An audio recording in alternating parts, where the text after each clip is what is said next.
নমস্কার, আমি জ্যোতিশ্রী তপন। আজকে আমি আপনাদের মঙ্গল গ্রহ সম্বন্ধে বলবো। মঙ্গল, যাদের জন্ম নক্ষত্রে, যে কোনো জাতক বা জাতিকার জন্ম নক্ষত্র যদি মৃগশিরা, ধনিষ্ঠা এবং চিত্রা নক্ষত্র হয়, তাদের প্রথমে মঙ্গল দশা ভোগ করতে হয়। এই তিনটে নক্ষত্রের মধ্যে যে কোনো একটা নক্ষত্রে যে কোনো জাতক বা জাতিকার যদি জন্ম হয়, তাকে মঙ্গল দশা ভোগ করতে হয়। এই মঙ্গল যদি তুঙ্গস্থ হয় কিংবা সক্ষেত্র হয় কিংবা কেন্দ্রে ত্রিকোণে শুভ হয়, এই মঙ্গল দশায় রাষ্ট্রীয় সম্মান, উন্নতি লাভ, আপনার যে কোনো বড় ধরনের মানুষ যারা হচ্ছে আপনার যে কোনো রাষ্ট্রীয় মর্যাদা সম্পন্ন মানুষের খুব কাছের লোক হয়ে থাকে এরা। এই মঙ্গলের দশায় মানুষের বিশাল বড় জায়গায় যেতে সক্ষম হয়। এই মঙ্গল যদি ভালো থাকে, সে মানুষের প্রচণ্ড প্রভাব হয় এবং তার লোকবল প্রচুর পরিমাণে হয়। এই মঙ্গল যদি আপনার হরস্কোপে যদি ডিগ্রি অনুপাতে খুব ভালো বলবান হয় আর কি, সেই মানুষটি খুব ডেঞ্জারাস টাইপের হয় এবং সে সব জায়গায় প্রভাব প্রতিপত্তি করতে সক্ষম হয়, খুব প্রভাবিত লোক হয়। এই মঙ্গলে যদি দশা শুভ হয়, তাহলে এই মঙ্গলের দশায় মানুষ ভাতৃসুখ লাভ হয়, স্ত্রী পুত্র সুখ লাভ হয়, জাতিকার ক্ষেত্রে অতি পুত্রের লাভ হয়ে থাকে।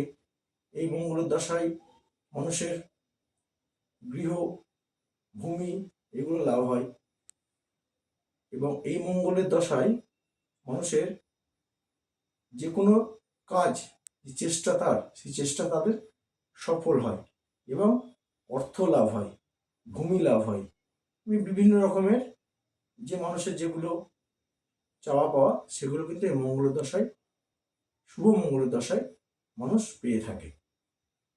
এবার আমি আপনাদের বলবো, মঙ্গল যদি কারোর জন্ম সময়ে দ্বিতীয়া কিংবা দশম কিংবা কেন্দ্রে ত্রিকোণে শুভ হয়ে বলবান হয়ে থাকে, সেই মঙ্গলের দশায় মানুষ রাজতুল্য ক্ষমতা সম্পদের অধিকারী হয়ে থাকে। এই মঙ্গল মানুষকে অনেক বড় জায়গায় নিয়ে যেতে সাহায্য করে এবং এই মঙ্গলে মানুষ যে কোনো প্রভাবিত মানুষ হয় এবং আপনার যে কোনো উচ্চ পদস্থ সরকারি কর্মচারী র্যাঙ্কে চাকরি করে এবং এই মঙ্গল মানুষকে এমএলএ, এমপি এবং মন্ত্রিত্ব পর্যন্ত দিতে সক্ষম হয়। সুতরাং আমি আপনাদের মঙ্গলের ভালো দিকটা বললাম। এবার আমি আপনাদের, যদি মঙ্গল কারোর নিচস্থ হয়, মঙ্গল কারোর অ্যান্টি ঘরে থাকে, অ্যান্টি নক্ষত্র নিয়ে অবস্থিত হয়, সেই মঙ্গলের দশায় ভূমি যে লাভ হয় ভালো দশায়, সে কিন্তু এই খারাপ দশাতে তার ভূমি তার কাছ থেকে হাতছাড়া হয়ে যাবে। এই মঙ্গলের দশায় ভাতৃ বিরোধিতা আসে, ভাতৃহানি হয়, স্ত্রী পুত্রর অসুখী হয়।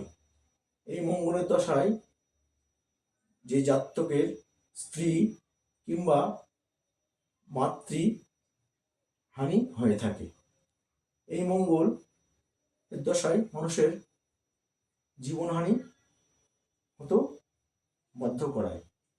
সুতরাং এই মঙ্গল যদি খুব ভালো পজিশনে থাকে, মানুষকে কিন্তু বহুত বড় জায়গায় নিয়ে যেতে সক্ষম হয়। কিন্তু এই মঙ্গল যদি কারোর খারাপ পজিশনে থাকে, তাকে রাষ্ট্রীয় যে সম্মানটা সে ভালো মঙ্গল দশায় পেত, সেটা কিন্তু পাবে না এবং তাদের এই মঙ্গলের দশাতে শারীরিক এবং মানসিক কষ্ট ভোগ করতে হয় এবং যে কোনো রাষ্ট্রীয় সূত্র থেকে তাদের মামলা মোকদ্দমা এসে থাকে।